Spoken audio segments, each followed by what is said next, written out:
Good morning friends. दिन की शुरुआत हो गई है। आज है 27 जून 2025। टाइम ऑलमोस्ट 7:50 हो रहा है। आज है हमारा डे 11 आउट ऑफ 60, जिसमें हम IBPS PO की तैयारी कर रहे हैं, प्री प्लस मेंस एक साथ। इसी कॉन्टेक्स्ट में मैं आपको मेरे दिन भर का रूटीन बताती हूँ टाइम एंड टाइमर के साथ। और स्पेशली ये वीडियो जो होता है वो बिगनर्स के लिए होता है। फर्स्ट ऑफ ऑल तो ये मेरे लिए ही होता है, बिकॉज जब मैं आपको कुछ बताने वाली हूँ तो फिर मुझे कंसिस्टेंसी मेंटेन करनी पड़ती है। मैं मक्कारी नहीं कर सकती हूँ।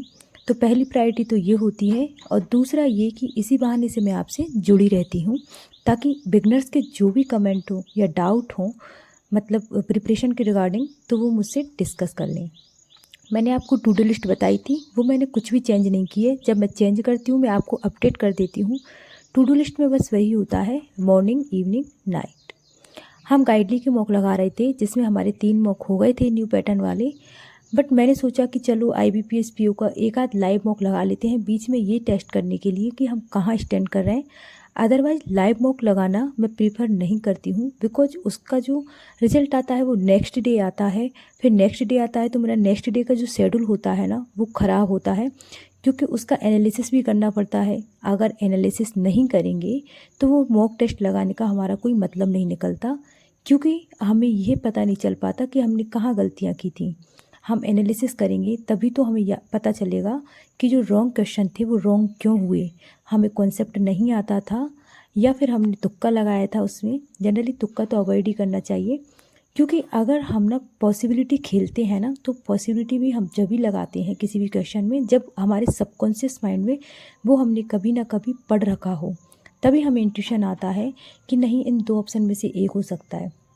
अदरवाइज़ अगर आपको कुछ भी फील नहीं हो रहा और सिर्फ आप आपके अटेम्प्ट बढ़ाने के लिए क्वेश्चन को टिक कर रहे हो ना, तो बिल्कुल ही गलत है। बिकॉज जिस एग्ज़ाम में नेगेटिव मार्किंग होती है, वहाँ पे बिल्कुल भी तुक्का लगाना बिल्कुल अलाउड नहीं है। वहाँ आपके 100% मार्क्स नेगेटिव ही होंगे।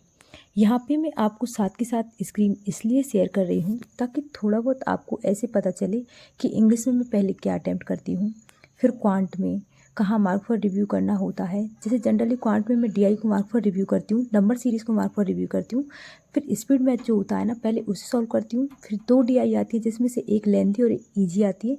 तो पहले ईजी को पिक करती हूँ, मतलब स्पीड मैथ हो गया, फिर DI हो गई, और उसके बाद फिर मैं नंबर सीरीज़ को ट्राई करती हूँ, फिर उसके बाद मैं ईजी अर्थमेटिक को, फिर लास्ट में DI, फिर वापस अर्थमेटिक।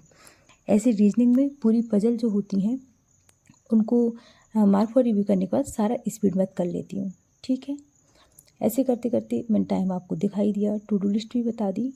फिर आज हमारे परसेंटेज का जो हमारा जो वीडियो छूट रहा था, मतलब उसको कंप्लीट किया था, और उसे कंप्लीट में करने में भी मुझे आराम से काफ़ी सारा टाइम लग गया था। उसमें क्या है, एडवांस लेवल का था, और एडवांस लेवल के मतलब 8-9 क्वेश्चन करने में ही 1.5 से 2 घंटे चले जाते हैं आराम से। अगर आप एडवांस लेवल के कॉन्सेप्ट सीख रहे हो ना, तो इजीली मतलब एक एक क्वेश्चन को करने में 5-5 10 मिनट चले जाते हैं। और इसमें पैनिक करने वाली कोई बात नहीं है, क्योंकि मेंस के कॉन्सेप्ट होते हैं वो ऐसे ही टाइम कंज्यूम करते हैं। ऐसे करते करते ऑलमोस्ट 1 बज गए थे मुझे। फिर मुझे वही खाना वगैरह, झाड़ू पोछा, नहाना वगैरह, जो भी काम करने होते हैं वो मैं करने लग जाती हूँ। फिर थोड़ा रेस्ट करके इवनिंग की शिफ्ट में पढ़ने बैठ जाती हूँ। थोड़ा सा लो फील हो रहा था तो लेट ही पढ़ने बैठी थी।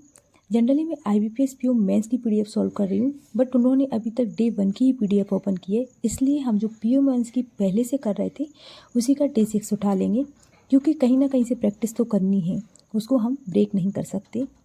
जिसमें आपको पता है, मैंने बता ही रखा है कि इंग्लिश को मैं क्विज फॉर्मेट में लगाती हूँ, ताकि उसमें मतलब उस जो टाइम फ्रेम में कम से कम हम उसके पूरे से पूरे क्वेश्चन अटैम्प्ट कर पाएँ, है ना। और उसके बाद जो रीजनिंग और क्वांट है उसकी मैं अभी PDF सॉल्व कर रही हूँ। बाकी मैं जब टेस्ट फॉर्मेट में लगाऊंगी तो मैं आपको वो भी अपडेट कर दूँगी।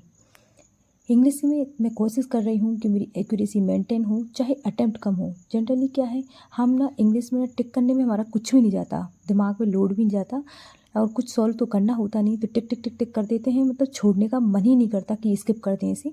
सारे अटेम्प्ट करने के चक्कर में एक्यूरेसी बिगड़ जाती है, पर इस बार मैं ऐसा नहीं कर रही हूँ। देखो, मैंने 3 क्वेश्चन छोड़े हैं और 2 मेरे रॉन्ग हो गए हैं, अदरवाइज़ बाकी सब सही है। ऐसे करते करते इंग्लिश करने के बाद मैं रीजनिंग सॉल्व करने बैठ गई थी। रीजनिंग की मेरी पूरी पीडीएफ कंप्लीट हो गई थी, मतलब इंग्लिश कंप्लीट हो गई थी, रीजनिंग की पीडीएफ। मैं क्वांट को लास्ट में इसलिए लेती हूँ क्योंकि मॉर्निंग में मैं क्वांट की क्लास भी ले लेती हूँ, तो अगर उसके 1-2 सवाल भी होते हैं तो मेरे लिए इनफ होता है। और ऐसे करके क्वांट में मैं आज ओनली 1 DI ही बना पाई थी। ऐसे करते करते मेरा काफ़ी सारा टाइम निकल गया था, ऑलमोस्ट 7:30 हो गए थे। उसके बाद मेरा ब्रेक का टाइम हो गया था और आज ब्रेक थोड़ा लंबा चला गया, जिसमें 1.25 घंटे चले गए क्योंकि मार्केट से भी बहुत सारा सामान लाना था। मैं आती हूँ और थोड़ा सा स्नैक्स वगैरह लेके वापस स्टडी टेबल पे मतलब स्टडी करने बैठ जाती हूँ, जिसमें मैं एडिटोरियल सेल्फ रीड करती हूँ। फिर अनुभव सर का वीडियो देखती हूँ एडिटोरियल का, वो 2x पे देखती हूँ बुक रिवाइज करने के लिए और थोड़ा ग्लिम्स लेने के लिए। और एज़ यूजुअल मैं करंट अफेयर्स पढ़ने बैठ जाती हूँ, जिसमें पहले मैं डेली का करती हूँ, उसका टाइम बचता है तो मैं PDF करती हूँ। तो मैं पहले डेली करंट अफेयर्स करती हूँ, जिसको मैं 1.5x पे देखती हूँ। फिर मैं खुद से PDF रीड करने बैठ जाती हूँ और फाइनली आज मैंने 8 मई का PDF रीड कर लिया था। अगर आप बिगनर हो तो मेरे चैनल को सब्सक्राइब कर देना।